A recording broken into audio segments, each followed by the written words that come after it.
कई बार हम में से बहुत सारे लोग प्रभु से ये प्रार्थना करते हैं कि प्रभु, मैं अपने आप में एक बदलाव चाहता हूं।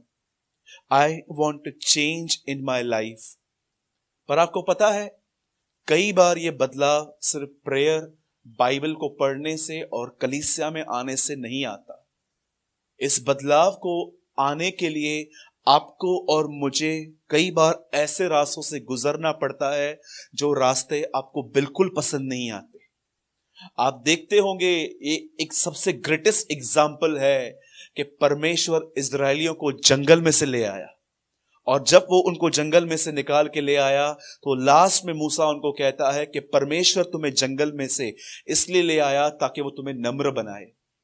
मैं आपसे आज एक क्रिस्टल क्लियर बात कहता हूं, अगर आप अपने जिंदगियों में अगर ये प्रार्थना करते हैं कि प्रभु मैं थोड़ा बदलाव चाहता हूं, तो मैं आपसे कहना चाहता हूं, आप हमेशा टफ सिचुएशंस को फेस करने के लिए भी रेडी रहा करो।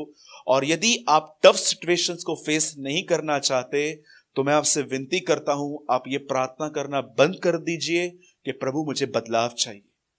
क्योंकि आप अपना टाइम वेस्ट कर रहे हो ये कह के। अच्छा होगा कि आप भी उन्हीं बिलीवर्स की कैटेगरी में आ जाइए जो खुदा से सिर्फ एक लग्जरियस लाइफ मांगते हैं। लेकिन अगर आप परमेश्वर से बदलाव चाहते हैं तो परमेश्वर कई बार आपकी जिंदगियों में ऐसी बातें अलाउ करता है जिसमें आप बहुत इनकन्वीनियंट रहते हो। वचन कहता है, एक समय था जब 3 यहूदी लड़के जिन्होंने राजा की आज्ञा को नहीं माना, उन्हें एक सजा दी गई थी बेबीलोन में, और ये सजा थी उन्हें एक आग के भट्ठे में डाला गया था। लेकिन पैटर्न देखिए उन्हें कैसे डाला गया। उनको सॉक्स पहनाए गए, उनके पैर और हाथ बांध दिए गए, उन्हें कपड़े पहनाए गए, और वचन कहता है कि उन तीनों यहूदी लड़कों को कॉल शद्रक, मेशक, अबेदनगो, जब उन्हें पकड़ा गया तो आप जानते हैं वहां पर क्या हुआ? उन्होंने उसे पकड़कर सीधा उस आग में डाल दिया। और आपको पता है ये आग जो थी ये नॉर्मली नहीं, ये 7 गुना अधिक धक्काई गई थी। क्योंकि राजा को इतना गुस्सा आया था जब उन्होंने कहा था कि हम आपके सामने खड़ी हुई मूर्ति को हम लोग नहीं झुकेंगे, वी नेवर कॉम्प्रोमाइज, बिकॉज हम यहूदी हैं। यहोवा की व्यवस्था कहती है कि उसको छोड़ हम किसी को ईश्वर करके नहीं मान सकते। और जब राजा ने देखा कि ये लोग मेरे सामने इतने एटीट्यूड में बात कर रहे हैं, राजा ने कहा एक काम करो, इन लोगों को भी ऐसे नहीं मारना है, इनको भी एक और काम करना है।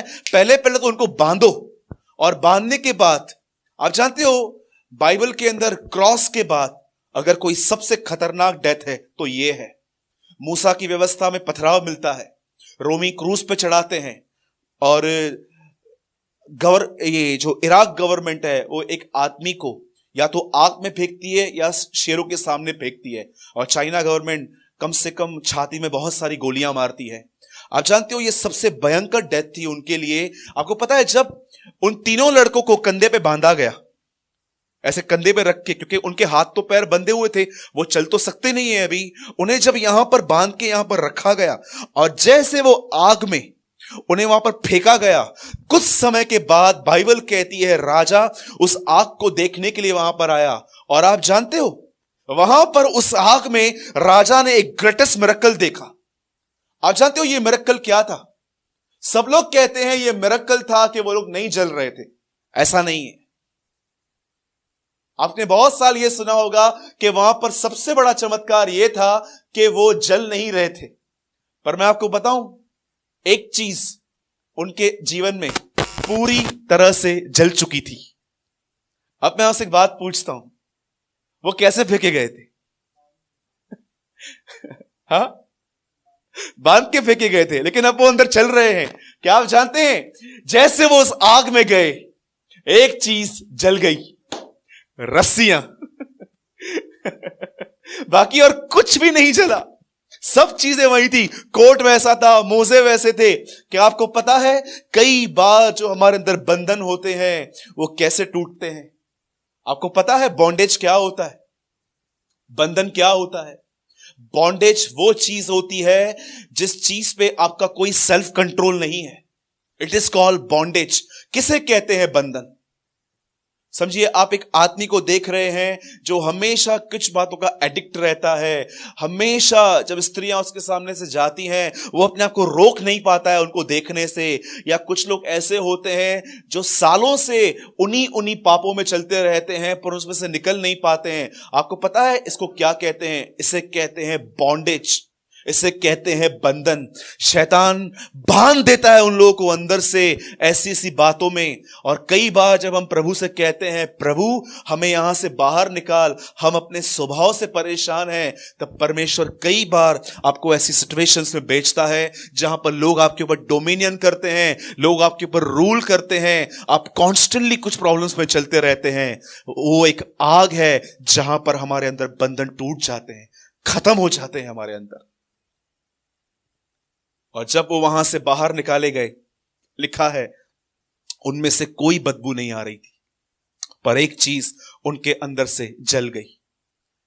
कितनी बहनें हैं जिनको ये अनुभव है कि आपको प्रभु ने मदर इन लॉ नहीं मदर इन लॉ दी थी?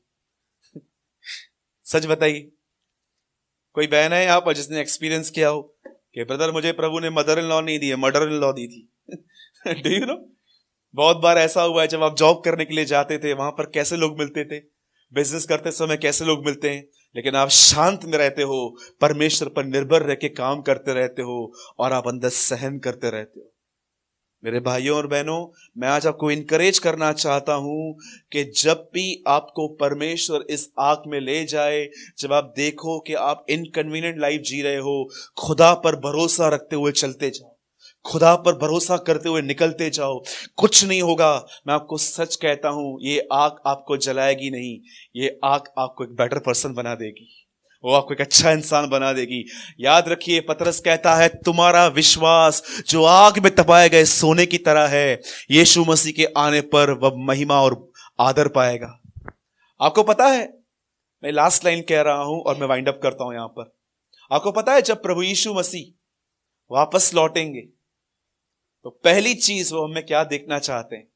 कितने लोगों ने 18 अध्याय लूका में एक स्त्री के लिए पढ़ा है जो विधवा थी, जो बार बार न्यायाधीश के पास आके कहती थी मेरा न्याय चुकाओ? आप जानते हो, आप इस पूरे पैराबल को पढ़ लो, लास्ट में एक लाइन लिखी है, जब मनुष्य का पुत्र आएगा तो क्या वो विश्वास पाएगा? आप जानते हो, जो ग्रेटेस्ट थिंग जो आपके अंदर परमेश्वर देखना चाहता है वो होती है कि how much you are depend in tough situations.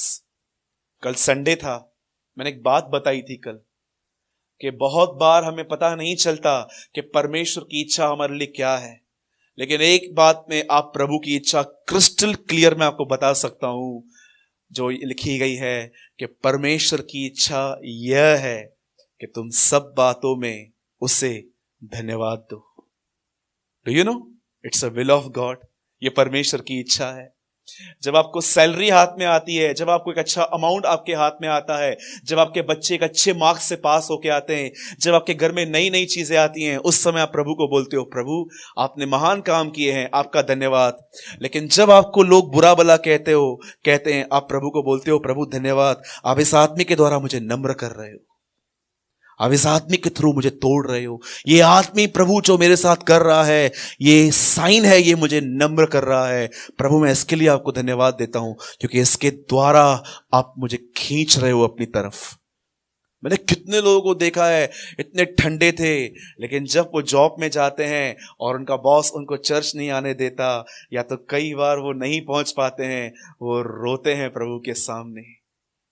बहुत सारी चीजें, इसलिए पौलुस कहता है सब बातों में, जब तुम्हारे बच्चे सिर्फ अच्छे मार्क्स लेकर आते हैं, तुम्हारे घर में बहुत अच्छा पैसा आता है, सिर्फ उस समय नहीं, लेकिन अपनी टफ सिचुएशन में भी परमेश्वर को धन्यवाद देना सीखिए। आप जानते हो, जब आप धन्यवाद देते हो, आप परमेश्वर से जानते हो क्या कहते हो, प्रभु आपका धन्यवाद, और इनडायरेक्टली आप डेविल को बोलते हो तू मेरे लिए कितनी भी डिफिकल्टीज अरेंज क्यों ना कर, मैं अपने खुदा का शुक्र करना नहीं भूलूंगा, चाहे कुछ भी हो जाए। तुझे जितना अरेंज करना है मेरे लिए कर, तुझे जितना टफ करना है कर, I will give thanks to my lord, क्योंकि मैं जानता हूं मेरे सामने रोमियो 8:28 है, जिसमें लिखा गया है तुझे जो करना है कर, परमेश्वर सारी बातों से मिलकर मेरे लिए भलाई पैदा करेगा। से आमीन। कितने लोग बिलीव करते हैं? हर चीज में लिखा है उसका धन्यवाद दो। और दूसरी इच्छा यह है कि प्रभु की इच्छा यह है कि तुम पवित्र बनो, अर्थात व्यभिचार से बचे रहो। एक कुछ इच्छाएं प्रभु के सामने लिखी हैं। मैं आपको सच कहता हूं, ये परमेश्वर की इच्छा है। हम कभी भी अपने माइंड में किसी के लिए एडल्ट विचार न रखें। आपको पता है ये बात लिखा है वहां पर, आप पढ़िए। आप प्रभु की इच्छा कब कैसे जानेंगे जब तक आप उसका वचन नहीं पढ़ेंगे। परमेश्वर की इच्छा यह है कि तुम उसे धन्यवाद दो, और परमेश्वर की इच्छा यह है कि तुम पवित्र बनो, अर्थात व्यभिचार से बचे रहो। पढ़ा होगा आपने वचन, राइट? तो सबको जय मसीह की। प्रभु आपके साथ है। 2 लेसन हमेशा याद रखिए, प्रभु हमेशा आपके साथ है, ताकि एक दिन वो आपको ऐसा कह सके, वेरी गुड। और दूसरी बात, प्रभु आपके साथ है, वो बंधनों को तोड़ने के लिए आपके साथ। आइए हम सब खड़े हो जाए।